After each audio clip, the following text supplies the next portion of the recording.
안녕하세요. 굿게임 사내의 GGV입니다. 오늘의 준비한 영상은 광대함 넓은 맵을 자유롭게 돌아다니며 플레이할 수 있는 오픈월드 플스게임 추천작 15개인데요. 어떤 것들이 있는지 함께 알아볼까요? 고고! 첫 번째 게임은 사무라이 사카이진이 주인공인 고스트 오브 스시마입니다. 스시마 섬을 습격한 몽골 제국 군대를 상대로 게임을 펼치게 되며 주인공은 4가지 자세를 취하면서 피해를 줄 수 있는데요. 예를 들어 방패병은 수검의 자세로 방패를 무너뜨리고 창병은 풍검의 자세로 패링을 하며 싸우는 등 상대에 맞춰 자세를 바꾸면 되겠습니다. 또한 월드에서 적군 조시 맞대결이라는 상황이 펼쳐지며 1대1 상황을 펼쳐 처치한 후 연속적으로 적을 한방에 처리할 수 있습니다. 바람이 목적지를 안내해주고 여우가 안내한 길을 따라가면 신사라는 곳이 나오는데요. 이곳은 빠른 이동을 할 수 있으며 보상도 주고 보조 호부 개방과 이후 능력 강화까지 여러모로 필요하기 때문에 꼭 신사는 방문해주는 것이 좋아요. 고스를 플레이하실 분들은 완전판인 디렉터스 컷으로 플레이하셔야 새로운 지역 이키섬 탐험과 새로운 적, 말과 갑옷 등의 컨텐츠 추가, 그리고 빠른 로딩과 듀얼센스의 진동을 실감나게 느낄 수 있기에 꼭 디렉터스 컷으로 플레이하시길 바랍니다. 두 번째 게임은 오픈월드 중 호평을 이뤄낸 위쳐의 제작사가 발매를 해 엄청난 기대를 했던 사이버펑크 2077입니다. 각종 버그들과 최적화, 디테일 등이 최신 게임에 못 미쳐 출시 직후 평이 좋지는 않았는데요. 그 후 꾸준한 사후 개선 패치로 인해 많이 개선되어 좋은 평가를 얻었던 액션과 스토리 연출 등이 재평가되며 점점 긍정적 평가를 받게 되었습니다. 1인칭 시점으로 넓은 규모의 맵을 탐험하며 플레이어의 선택에 따라 스토리 전개도 달라지는데요. 메인 스토리를 관통하는 주제의식의 일관성 역시 호평받는 부분이며, 또한 DLC로 발매된 팬텀 리버티는 본편보다 스토리가 뛰어나다고 하여 압도적으로 유저들에게 평가도 좋아졌습니다. 풀 한글 더빙이라는 점도 어색할 수 있지만 저에게는 매력적이었는데요. 지금 플레이하시기에는 좋은 타이밍이라 생각합니다.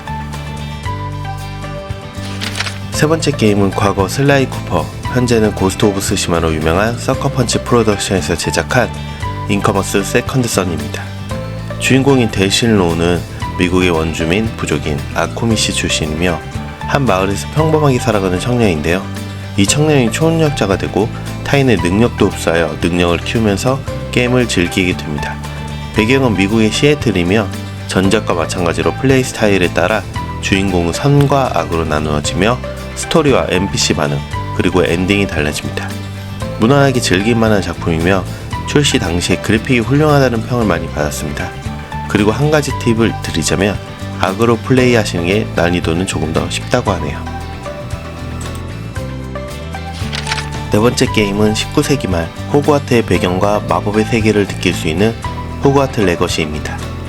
해리포터의 약 100년 전 세계관을 다루고 있으며 영화와 같이 기숙사 4곳 중 하나를 선택해 플레이하는데요. 기숙사는 한 번 선택 후 변경은 안되지만 큰 차이는 없습니다. 기숙사를 잘 구현해서 놀란 부분이 꽤 있는데요. 움직이는 그림들이나 비밀방같이 숨겨진 장소도 존재하며 호그와트 성 주변 대자연도 정말 잘 표현이 되고 사운드 또한 해리포터 분위기와 비슷하게 잘 표현해냈습니다. 전투 또한 방어, 피해, 저주, 은신 등 꽤 다양하게 존재하고 필요의 방이라는 곳에서는 각종 가구나 벽지, 기둥, 액자 등 세밀하게 배치 가능하며 마법약 제조나 마법 동물 사육도 가능해 또 다른 재미를 느낄 수 있었습니다. 원작 스토리는 아니지만 해리포터 세계관을 느끼게 해준 작품으로 굉장히 즐겁게 플레이했습니다. 다섯 번째 게임은 이제는 오픈월드의 제작사가 된 유비소프트의 고대를 배경으로 하는 어쌔신 크리드 오디세이입니다. 과거 어쌔신 크리드는 스텔스 게임으로서 이름을 알렸지만 오리진 이후부터는 오픈월드로 장르를 변경하면서 큰 호평을 받았는데요. 오디세이는 어쌔신 크리드 시리즈 중 가장 완벽에 가까운 모습을 보여줬습니다. 아테네와 스파르타의 대립으로 발생한 펠로폰네소스 전쟁을 배경으로 하고 있으며 시리즈 사상 처음으로 남녀 캐릭터 중 선택할 수 있습니다. 어디서든 할 수 있는 빠른 이동, 다양한 스킬과 장비 조합으로 진행하는 호쾌한 전투와 독수리 이카루스를 날려 적 위치와 중요 오브젝트 위치를 확인할 수 있는 게임 내 편의성 또한 좋은 편이라 유비소프트의 오픈월드를 느끼고 싶으면 추천드립니다. 여섯 번째 게임은 플스의 간판 좀비 게임을 뽑자면 라오와 바이오하자드가 떠오르겠지만 오픈월드 좀비 게임 하면 생각나는 데이즈곤입니다. 물론 출시 초반에는 각종 버그들과 오토바이 연료 부족으로 인해 평이 좋지는 않았으나 지속적인 패치로 인해 지금은 갓겜 중에 하나로 자리 잡았는데요.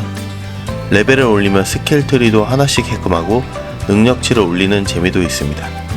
다만 좀비들의 인공지능이 높지는 않으며 긴장감 또한 좀비 게임치고는 좀 덜한 편인데요.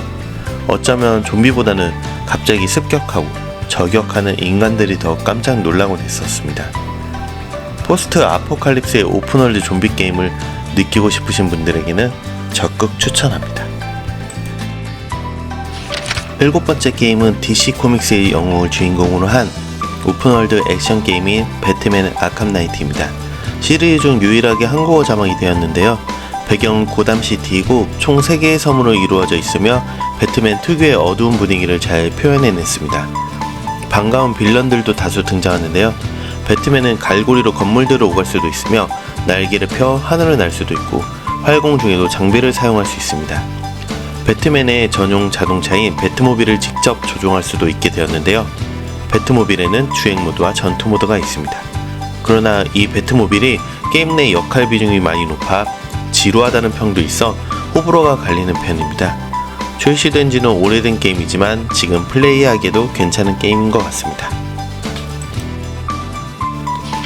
여덟 번째 게임은 제가 플스4를 구매 후 처음으로 한 오픈월드 게임 서부의 총잡이를 느낄 수 있는 레드데드 리뎀션 2입니다. 저도 챕터 2까지는 이게 맞나 싶었습니다. 계속 말 타고 달려요. 또 달리고. 그런데 계속하다 보니 어느덧 엔딩까지 제가 달리고 있었는데요. 그래픽, 자유도, 스토리, 캐릭터 등 모두 다 훌륭했으며 엔딩 볼 때 전율은 아직도 잊지 못했습니다. 스토리상의 뒷내용이 레데리 1이라는 점을 봤을 때 더 이상 후속작은 나올 것 같지는 않은데요. 중간중간 BGM도 훌륭하며 전투 중에 시간을 느리게 해서 적을 더 정확하게 노리게 해주는 데드아이 시스템 역시 매력적이었습니다. 초반부가 지루할 수도 있지만 그 부분만 지나치다면 어느새 무법자 갱들의 세계에 빠져 있을 거예요. 최고의 내러티브, 최고의 음악, 최고의 오디오 디렉션 부분까지 수상한 레데리 2 꼭 해보세요. 아홉 번째 게임은 호라이즌 제로던의 후속작, 계속 보면 매력적인 에일로이가 주인공인 호라이즌 포비든 웨스트입니다. 무기나 자위에 따른 다양한 스킬들이 더해져 더욱 화려해졌으며 듀얼센스의 햅틱과 어댑티브 트리거가 훌륭히 지원돼서 더욱더 생동감 넘치는 액션을 느낄 수 있는데요. 전작보다는 확실히 기계를 다루는 종류도 늘어났으며 바닷속을 헤엄도 치고 서닝이라는 기계를 조종해 하늘도 날며 이동을 할 수 있어요. 난이도는 쉬운 편은 아니지만 스킬이나 아이템을 잘 활용하면서 전투하다 보면 막히는 부분은 딱히 없었던 것 같은데요. 다만 스토리가 다소 지루해서 다음 스토리가 궁금한 것보다는 그냥 전투하고 싶어서 물 흐르듯 플레이를 했던 것 같아요. 주인공이 에일로이를 제외하면 기억에 남는 매력적인 캐릭터도 딱히 없어서 이름이 생각들도 안 나는데요. 그러나 마지막 전투만큼은 굉장히 기억에 남는 연출이었습니다. 열 번째 게임은 미국 샌프란시스코를 배경으로 해킹 시스템이라는 새로운 시도를 보여준 와치독스의 후속작 와치독스2입니다. 해커 그룹 데드셋과 협력하여 역사상 가장 큰 해킹을 수행하게 되는데요. 시민을 감시하고 조작하기 위해 사용되는 운영체제를 무효화하는 것이 목표입니다.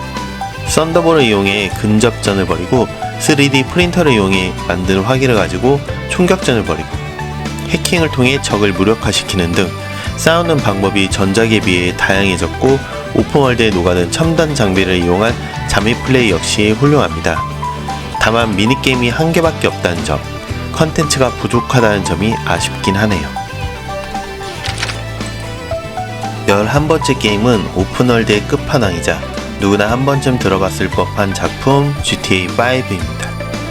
맵 크기가 상당하며 자동차, 오토바이, 보트, 헬기 등 탈 것도 엄청나고 사용 가능 무기 또한 매우 많습니다. 최적화가 잘 되었으며 한글 번역 또한 훌륭하고 사격을 하거나 운전을 할 때에도 듀얼센스의 진동이 적용이 되어 더욱더 실감나고 재미있습니다. 메인 스토리만 해도 플레이 타임이 30시간이 넘으며 미션 또한 굉장히 다양합니다. 온라인 모드도 현재까지 인기가 있는 편인데요. 다만 거침없는 욕설과 범죄 미화 등 폭력성이 다소 과한 면이 있는 걸 생각하시고 플레이하시길 추천드립니다. 12번째 게임은 메탈 기어 솔리드의 제작자 코지마 히데오가 제작한 택배 배송 데스 스트랜딩입니다. 데스 스트랜딩 이후 고립되어버린 인류를 다시 연결하기 위해 거주지를 돌아다니며 보급품을 운반하고 서로서로 유리된 거주지를 하나의 무선 통신망으로 연결해야 하는 주인공 샘 포터 브리지스의 이야기를 다룬 게임인데요. 코지마 히데오라는 이름만으로도 기대가 되었던 게임이죠. 안전한 배달도로를 개척하기 위해 구조물을 설치하고 여기에 더해 다른 유저들로부터 좋아요를 얻기 위해 최적의 설치 위치를 찾아다니는데요.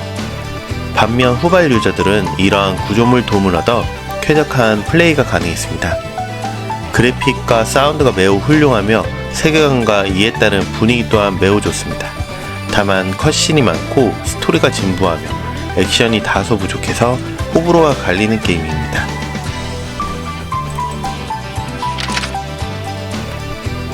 13번째 게임은 오픈월드이자 우리의 영혼을 탈탈 털어버리는 소울게임 엘든링인데요.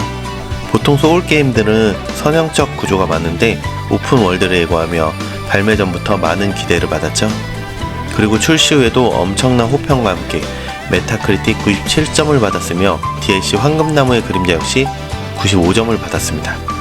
소울류에서는 보기 힘든 영마라는 탈것이 등장하며 아군 영체를 소환해 도움을 받을 수 있고 개성 있는 아이템들도 상당수가 등장합니다. 세계관은 중세 유럽을 바탕으로 북유럽 신화를 모티브로 삼았으며 배경이 너무 아름답고 적 보스 또한 디자인이 훌륭합니다. 난이도는 상당하지만 기회가 되신다면 도전해봐도 좋을 것 같아요. 14번째 게임은 소설 원작이지만 게임이 너무 유명해 드라마로도 개발된 더 위쳐3 와일드 헌트입니다. 원작이 세계관을 스토리에 최대한 반영해 호평을 받았으며 중세의 마을이나 도시 등 그래픽적인 부분도 훌륭합니다. 특히 미니게임 괜트는 중독적이고 완성도도 높아 별도로 게임을 발매하기도 했는데요. 추가로 확장팩 2편도 발매하였는데 본편을 했다면 이 두 확장팩 모두 플레이해보시기 바랍니다. 볼륨도 상당하고 스토리 또한 별도의 스토리인데 굉장히 흥미롭습니다. 이렇게 장점이 많은데도 아쉬운 부분이 있는데요. 액션이 좀 단순하고 타겟팅 또한 정밀하지 않으며 조작감 또한 불편한 감이 있습니다. 그러나 이것들을 감안해서라도 판타지 세계를 경험할 수 있기에 저는 굉장히 만족한 게임입니다. 15번째 게임은 마블 하면 제일 먼저 떠오르는 게임, 바로 이 게임 마블 스파이더맨 2입니다. 전작보다 액션이나 연출이 더 훌륭해졌으며 이번 작에서는 웹윙으로 LA 도시 곳곳을 날아다니며 구경도 할 수 있고 속도감 또한 뛰어나며 듀얼센스 덕에 날아다닐 때의 바람의 감각을 진동으로 느낄 수 있는데요. 이번 작에서는 피터 파커와 마일즈 모랄레스 두 주인공을 오가면서 진행이 되며 신비오트 수트를 통한 새로운 액션이 가능하고 난이도도 무난하여 플스 입문작으로도 좋습니다. 다만 보스전은 생각보다 많지 않아 조금 아쉬웠던 것 같아요. 스토리는 전작과 이어지지 않아 2부터 바로 플레이해도 좋습니다. 이렇게 해서 총 15개의 작품을 알아보았는데요. 대부분 게임 다 제가 재밌게 플레이한 게임들이라 추천해드리고 싶네요. 오늘 영상 끝까지 시청해주셔서 감사하고요. 다음에 더 좋은 영상으로 찾아올게요.